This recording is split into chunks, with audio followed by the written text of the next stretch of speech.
အားလုံးပဲမင်္ဂလာပါ quotation challenge နဲ့ကြိုဆိုပါရစေဒီ series ကတော့ Python for beginner ဆိုတဲ့ series ဖြစ်ပါတယ်ဒီနေ့ဒီဝင်မှာကျွန်တော်တို့က Python ထဲမှာ argument နဲ့ kwargs ဆိုကြည့်မှာပေါ့နော်ဒီ argument နဲ့ kwargs ကဘာလဲဆိုတာ Python မှာကြည့်မယ်အဲ့ဆိုပထမဆုံးတော့ကျွန်တော်အချိန်မဖြုံးဝင်ကျွန်တော် Python လေးကို IDE ကိုဖွင့်လိုက်မယ်ပြီးတော့အရင်ဗီဒီယိုတွေမကြည့်ရသေးဘူးဆိုရင်အရင်ဗီဒီယိုအရင်ကြည့်ပေးပါပြီးတော့ဒီဗီဒီယိုကြည့်ပေးပါဖွင့်လိုက်ဆိုကျွန်တော်ပထမဆုံးတော့ဒီမှာ file အသစ်လောက်ရအောင်နော်အဲ့ဆိုကျွန်တော်ဒီမှာproject ထဲမှာကျွန်တော် right click လုပ်မယ် new python file ပြီးတော့ကျွန်တော် file ရဲ့နာမည် r နဲ့ kwargs ရေးမယ်နော် kw ရေးလိုက်မယ်ပြီးတော့ enter လုပ်မယ်ပြီးတော့ကျွန်တော်ပထမဆုံးတော့ကျွန်တော်ဒီကောင်ဖြတ်ပြီးစုံလုံးရနော်ပြီးတော့ကျွန်တော်ဒီမှာ args နဲ့ kwargs ကိုကြည့်ရအောင်နော် argument နဲ့ kwargs ကိုကြည့်မယ်အဲ့ဆိုကျွန်တော်ပထမဆုံးတော့ argument ကိုကြည့်မယ်နော်အဲ့ဆိုကျွန်တော်တခု function လုပ်လိုက်မယ်ကျွန်တော်ဒီမှာ div ပြီးတော့ကျွန်တော် print div pr name လို့ရေးမှာ name ဒီ function ကဘာလုပ်လဲဆိုတော့ဒီ function ကလူတွေရဲ့နာမည်ကို print လုပ်အောင်နော်အဲ့ဆိုကျွန်တော်ဒီမှာ ab ယူတယ်နော်ပြီးတော့ကျွန်တော်ဒီမှာ ab ကို print လုပ်မယ် print print ပြီးတော့ ab ကိုနော်ပြီးတော့ကျွန်တော်ဒီကောင် function ကို call လုပ်မယ်pr name ပြီးတော့ကျွန်တော်ဒီမှာနာမည်ရေးမယ်နော်ကျွန်တော် hello world ရေးမယ် hello hello ပြီးတော့နောက်တစ်ခုကျတော့ world နော် world world နော်အဲ့ကျွန်တော်ဒီကောင် run မယ် right click လုပ်ပြီး run python လုပ်မယ် run တဲ့အချိန်မှာကျွန်တော်ဒီမှာဘာမှမရပါဘူး hello world ရအောင်နော်အဲ့ဆိုကျွန်တော်ဒီမှာကျွန်တော်ဒီထဲမှာကျွန်တော်ဥပမာအသစ်နာမည်ထည့်ရှင်ဆိုကျွန်တော်ထည့်ရှင်အောင်နော်အဲ့ဆိုကျွန်တော်ဒီမှာထည့်မယ်ကျွန်တော်အသစ်နာမည်တစ်ခုပြန်ထည့်မယ်နော် code wish me ဆိုရထည့်မယ်ဒီထည့်မယ်ပြီးတော့ကျွန်တော်ဒီကောင် run တဲ့အချိန်မှာဒီမှာ error ပြအောင်နော်ဒီကတော့ error ပြအောင်ဘာလို့လဲဆိုတော့ကျွန်တော်တို့ကဒီမှာ3ခုယူပြီးကျွန်တော် function မှာယူထားတာ function မှာပေးထားကြတော့2ခုပဲရှင်းအောင်နော်ပြီးတော့ print လုပ်တာကြတော့3ခုပေါ့နော်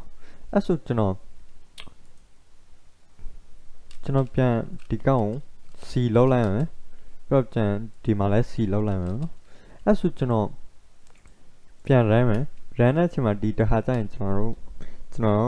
ဘာမှ error မပြဘူး code string လည်းရောက်လာရောနော်အဲ့ဆိုကျွန်တော်တို့တခုခုအသစ်နာမည်ထည့်ချင်ဆိုကျွန်တော်တို့ကနှစ်ခါပြောင်းရအောင်နော်ကျွန်တော်ဒီမှာ function မှာလည်းပြောင်းရတယ်ဒီ function မှာပြောင်းရအောင်နော်အဲ့ဆိုကျွန်တော်အဲ့လိုလိုရှင်နဲ့ကျွန်တော် function မှာလည်းပြောင်းကြရမလို့ပြီးတော့ user ရဲ့နာမည်တွေလည်း block print လုပ်ရအောင်နော်အဲ့လို function ကျွန်တော်တခုလိုရှင်အောင်နော်အဲ့လို function လုံးဝအတွက်ကျွန်တော်တို့ဘာသုံးလဲဆိုတော့ဒီ argument ဥစ္စာတောင်းအောင်เนาะအဲ့ဆိုကျွန်တော်ဥပမာလုပ်ပြီးပြမယ်ကျွန်တော်ဒီကောင်ကိုပြန်ကျွန်တော်ဒီကောင်ပဲ copy လုပ်ပြီးဒီမှာ paste လုပ်လိုက်မယ်လုပ်ရအောင်เนาะပြီးတော့ကျွန်တော်ဒီကောင်ကိုဒီမှာကျွန်တော်ဒီမှာ command လုပ်ပြီး argr ဆိုရေးမယ်เนาะ star နဲ့ကျွန်တော်ရေးမယ်argument နော်ပြီးတော့ကျွန်တော်ဒီမှာ argument ရေးမယ်နော် argument နဲ့ရေးမယ်အဲ့ဆိုကျွန်တော်ဒီမှာဘာလုပ်မလဲဆိုတော့ကျွန်တော်ဘာပေးမလဲဆိုတော့ကျွန်တော်ဒီမှာဒီ star ပေးမယ် star ပေးပြီးကျွန်တော် arg ဆိုတာပေးရအောင်နော်ပြီးတော့ကျွန်တော်ဒီမှာလဲ star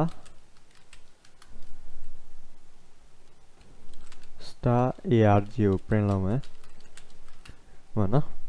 ပြီးတော့ကျွန်တော်ဒီမှာ ကျွန်တော်ဒီကောင် run တဲ့အချိန်မှာဒီမှာဘယ်လောက်ထက်ထက်ရပါလဲနော်ကျွန်တော်ဒီမှာ3ခုလုံးထည့်ထားဒီမှာ3ခုလုံးပေါ်ပါပြီ hello wall လည်းပေါ်ပြီ code wish me လည်းပေါ်နော် hello wall ပြီးတော့ code wish me ပေါ်အဲ့ဆိုကျွန်တော်နောက်တစ်ခါပြန်ထည့်မယ်နော်နောက်တစ်ခါပြန်ထည့်မယ်ပြီးတော့ကျွန်တော်ဒီမှာဘာထည့်မလဲဆိုတော့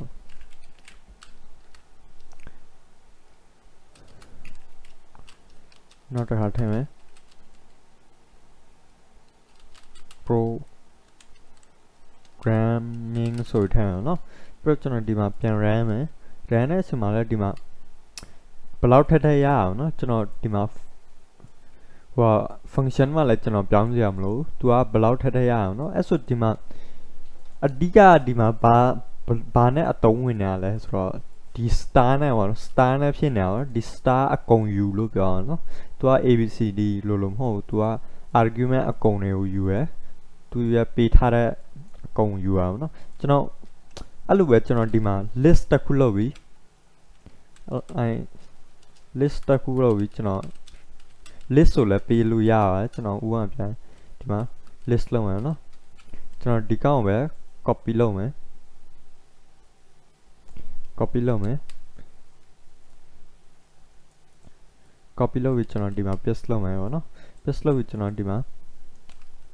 အရေးမလဲဆိုတော့ကျွန်တော်ဒီမှာ star လုပ်မယ် star လုပ်မယ်ပြီးတော့ကျွန်တော်ဒီမှာ name ကိုပေးလိုက်မယ်ပေါ့နော်ဒီတစ်ခါကျွန်တော်ဒီမှာဘာလုပ်လဲဆိုတော့ကျွန်တော် function တစ်ခုလုပ်တယ်အဲ့ function မှာကျွန်တော်တို့ကအကုန်ယူတဲ့ဥစ္စာလုပ်ထားအောင်နော်ကျွန်တော်ဒီမှာ star နဲ့သူက argument အကုန်ယူတယ်အကုန်ကို star အကုန်ဆိုတာပေါ့နော်အတိတ်ပဲသူကအကုန်ဆိုပြီး argument ကိုယူတယ်ပြီးတော့ argument အကုန် print လုပ်အောင်နော်အဲ့လိုပဲကျွန်တော်ဒီမှာ list တစ်ခုလုပ်တယ် list ထဲမှာကျွန်တော်တို့နာမည်တွေထားအောင်နော်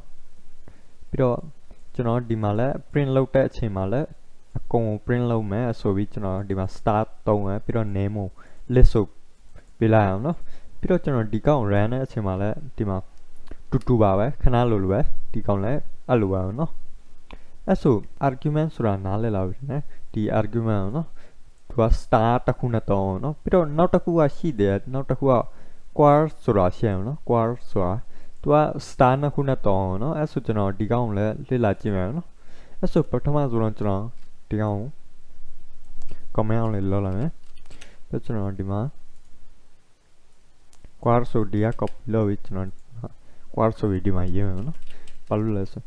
ရောလာမှာဆိုလို့ကျွန်တော် kwargs ဆိုပြီးကောင်းစင်လုံးမယ်ပြီးတော့ကျွန်တော်ဒီကောင်ပဲပြန် copy လုပ်မယ်နော် copy လုပ်မယ်ဒီကောင်ကို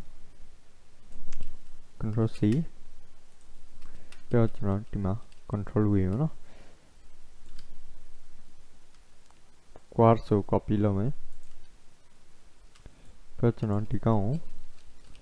comment အောင်လုပ်လိုက်နော်ပြီးတော့ကျွန်တော် kwargs သုံးရအောင် kwargs သုံးရကျွန်တော် star နှစ်ခုထည့်အောင်နော်ကျွန်တော် star နှစ်ခုထည့်မယ်ဒီမှာလည်း star နှစ်ခုထည့်မယ်ပြီးတော့ကျွန်တော် kwargs ဆိုကြည့်ရအောင်နော်အဲ့ဆိုကျွန်တော်ဒီမှာဘာလုပ်မလဲဆိုတော့ကျွန်တော်ဒီမှာ kwargs kwargs လို့ရေးမယ်ပြီးတော့ကျွန်တော်ဒီမှာနာမည်ကဘာပြောင်းရအောင်နော်ကျွန်တော်ဘာထားရလဲနာမည်ကဒီအဓိက star နှစ်ခုပေါ့နော်အဲ့လိုပဲဒီမှာ argument မှာလည်း star တစ်ခုပဲနော် argument က kwargs star နှစ်ခုပေါ့နော်အဲ့ဆိုကျွန်တော်ဒီမှာဘာလုပ်မလဲဆိုတော့ kwargs ထဲမှာကျွန်တော် kwargs နဲ့ argument ထဲမှာလည်းကျွန်တော် for loop သုံးလို့ရအောင်နော်အဲ့ဆိုကျွန်တော် for key value in kwargs dot item ပြီးတော့ကျွန်တော်ဒီမှာဘာလုပ်မလဲဆိုတော့ print key value ပေါ့နော် key နဲ့ value ကို print လုပ်အောင်နော်အဲ့ဆိုကျွန်တော်ဒီမှာဘာလုပ်လဲဆိုတော့ကျွန်တော် kwargs ထဲမှာ item ထဲမှာကျွန်တော် key နဲ့ value ရှိရင်အဲ့ key နဲ့ value ကို print လုပ်အောင်နော်အဲ့ဆိုကျွန်တော်ဒီမှာဘာလုပ်မလဲဆိုတော့ကျွန်တော်တခု dictionary လုပ်အောင်နော်အဲ့ဆိုကျွန်တော်ဒီ this ဆိုပြီးကျွန်တော်ဒီထဲမှာကျွန်တော် dictionary လုပ်မယ်ကျွန်တော်ဒီမှာဘာရေးမလဲဆိုတော့ hello ပြီးတော့ကျွန်တော်ဒီမှာသူရဲ့ ya ba le ဆိုတော့ကျွန်တော် WORLD wall ပေါ့နော်အဲ့ဆိုကျွန်တော်ဒီမှာဘာလုပ်လဲဆိုတော့ကျွန်တော် dictionary တစ်ခုလုပ်မယ် dictionary ထဲမှာကျွန်တော် hello world ထည့်လိုက် hello က key ပေါ့နော် value ကသူက wall ပေါ့နော်အဲ့ဆိုကျွန်တော်ဒီမှာဒီ dictionary ကိုကျွန်တော် print လုပ်မယ်နော်အဲ့ဆိုကျွန်တော်ဒီမှာဘာလုပ်မလဲဆိုတော့ကျွန်တော်ဒီ dictionary print လုပ်မယ်နော်ပြီးတော့ဒီမှာကျွန်တော် function ထဲမှာ dictionary print လုပ်မယ်ဆိုတော့ကျွန်တော် star နှစ်ခုထည့်မယ်ထားရပြီကျွန်တော် name မလုပ်ဘဲနဲ့ဒီမှာ this ဆိုတော့ကျွန်တော်ထည့်လိုက်မယ်နော်မဟုတ်လဲကျွန်တော်ထည့်လိုက်မယ်ပြီးတော့ကျွန်တော်ဒီကောင် run တဲ့အချိန်မှာဒီမှာ hello world လာနော်အဲ့လိုပဲကျွန်တော် key နဲ့ value လာအောင်နော် key နဲ့ value လာတယ်ဒီ key ပေါ့နော်ဒီ key ဒီ value hello key w value ပေါ့နော်ဒီ wall value အဲ့ဆိုပဲကျွန်တော်ဒီမှာနောက်ထပ်နှစ်ခုထည့်လိုက်မယ် quotation က program မှာပေါ့နော် programming ကို quotation programming ကိုထည့်လိုက်မယ်အဲ့ဆိုကျွန်တော်ဒီကောင်ကိုဒီမှာထည့်မယ်နော်ကျွန်တော်ဒီမှာနောက်တစ်ခုထည့်မယ်ကျွန်တော်ဒီကောင် copy paste လုပ်လိုက်မယ်ပြီးတော့ကျွန်တော်ဒီမှာဒီလိုပေါ့နော်ပြီးတော့ကျွန်တော်ပြန် run တဲ့အချိန်မှာပြန်လာရနော်ဒီမှာလာရနော်ဒီထားကြရင်ကျွန်တော်တို့ဘာရလဲဆိုတော့ quotation programming ပေါ့နော်အဲ့ဆိုကျွန်တော်ဒီ kwarg ကဘာလုပ်လဲဆိုတော့ kwarg ကသူက dictionary ကိုသူကယူတယ်နှစ်ခုယူရအောင်နော်သူက hello နဲ့ wall နဲ့ယူတယ်နှစ်ခုယူတယ် value key နဲ့ value နဲ့ပြီးတော့သူက for loop မှာသူကလုပ်ပြီးကျွန်တော်တို့ print လုပ်လို့ရအောင်နော်အဲ့လိုပဲကျွန်တော်ဒီမှာလဲ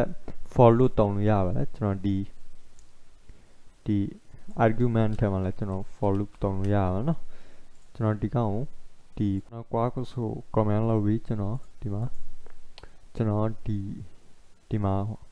for loop တုံအောင်နော်အဲ့ဆိုကျွန်တော်ဒီမှာဒီကောင်ကို print ကိုကျွန်တော် for item ရေးမယ်ပြီးတော့ကျွန်တော် in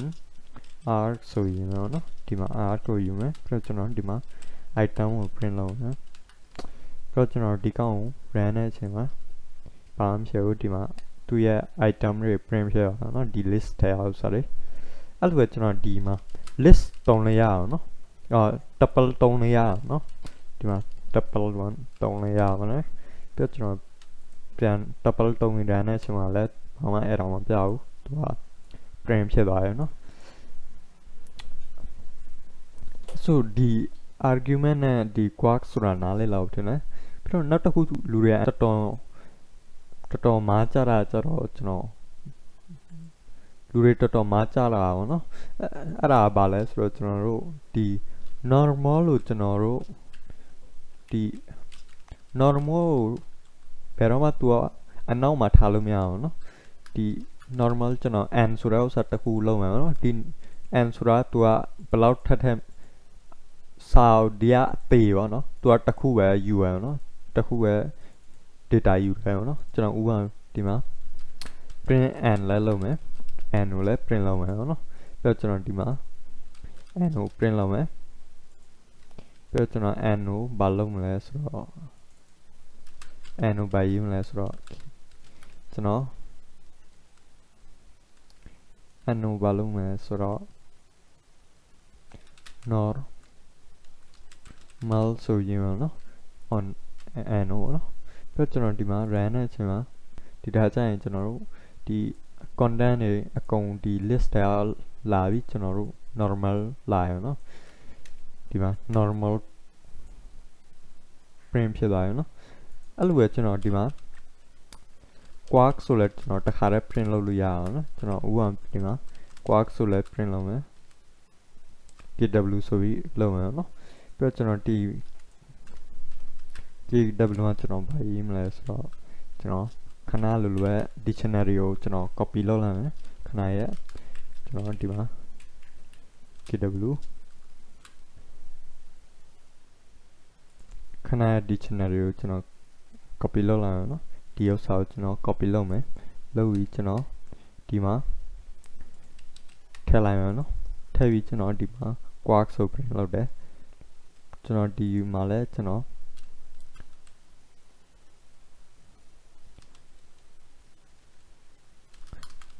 ဒီမှာလဲကျွန်တော် quark ဆိုယူမယ်နော် star နှစ်ခုထည့်မယ်ပြီးတော့ကျွန်တော် kw ရေးမယ်နော်ပြီးတော့ကျွန်တော် for loop နောက်တစ်ခုလုပ်မယ် for key value in kw dot item print key value နော် value ကျွန်တော်ဒီမှာလောက်တဲ့အချိန်မှာကျွန်တော်လုပ်ပြီးဆိုကျွန်တော်ဒီမှာ uv ဆိုကျွန်တော် print လုပ်မယ်နော် print လုပ်တဲ့အချိန်မှာဒီမှာသူရဲ့ item တွေဒီမှာ print ဖြစ်သွားတယ် quotation me ဆိုတာနော် hello world quotation me နော်ဒီမှာ hello world quotation programming ပေါ့နော်အဲ့ဆိုကျွန်တော်ဒီမှာဥပမာကျွန်တော် normal လို့အနောက်မှာထားမယ်နော်ထားတဲ့အချိန်မှာကျွန်တော်ဒီကောင်ကိုပြန်ထားပြီး run မယ်နော် run တဲ့အချိန်မှာကျွန်တော် run မယ်တဲ့အချိန်မှာဒီမှာ error ပြရဘာလို့လဲဆိုတော့သူက function မှာတစ်ခု rule ရှိအောင်နော်သူ rule ကဘာလဲဆိုတော့ normal လို့အရှိဆုံးမှာထားရအောင်နော်ပြီးတော့ argument ကိုသူကအလယ်မှာထားရတယ်ပြီးတော့ quark ဆိုသူကအနောက်ဆုံးမှာထားရအောင်နော်ကျွန်တော်ဥပမာကျွန်တော် quark ဆိုအလယ်မှာထားကြည့်မယ်ပြမယ်နော်အလယ်မှာထားပြီးပြမယ်ပြီးကျွန်တော်ဒီကောင်ကို run တဲ့အချိန်မှာ error ပြကိုပြအောင်နော် error ပြအောင်နော်ဒီမှာပြန် error ပြပါပြီ error မတူဘဲနဲ့ error မတူဒါပေမဲ့ error ပြရတယ်အဲ့လိုပေါ့နော်အဲ့ဆိုကျွန်တော်ပြန်ဒီကောင်ကိုပြန်နောက်မှယူလာမယ်ပြီးတော့ကျွန်တော်ဒီကောင်ကိုပြန် run မယ်နော် run တဲ့အချိန်မှာဒီမှာရရနော်အဲ့ဆိုကျွန်တော်ဒီမှာဘာလုပ်လဲဆိုတော့ကျွန်တော်၃ခုလုံးယူတယ် normal လည်းယူတယ် argument ကိုစာလည်းယူတယ်ပြီးတော့ quark ဆိုလည်းယူရနော်ကျွန်တော် argument ကို for loop နဲ့တောင်းရဒီ quark ဆိုလည်းကျွန်တော် for loop နဲ့တောင်းပြီးတော့ normal ကိုကြာတော့ကျွန်တော်ဒီတိုင်း print လုပ်ပါနော်ပြီးတော့ကျွန်တော်ဒီမှာ function ကို call လုပ်ရ normal ဆိုပြီးကျွန်တော်ထည့်မယ်ထည့်တယ် normal လို့စာပြီးတော့ name ထည့်ရနော် quark စာဟို argument ကိုစာပြီးတော့ကျွန်တော် quark ဆိုထည့်ရနော်အဲ့ဆိုဒီ argument နဲ့ quarks နဲ့ပြီးတော့ဒီ rule တွေကိုနားလည်လာပြီထင်တယ်အဲ့ဆိုဒီနေ့ဒီဗီဒီယိုကဒီလောက်ပါပဲနောက်ဗီဒီယိုကျရင်ကျွန်တော်တို့ Python ကိုပို့လေ့လာမယ်နော်ကျေးဇူးတင်ပါတယ်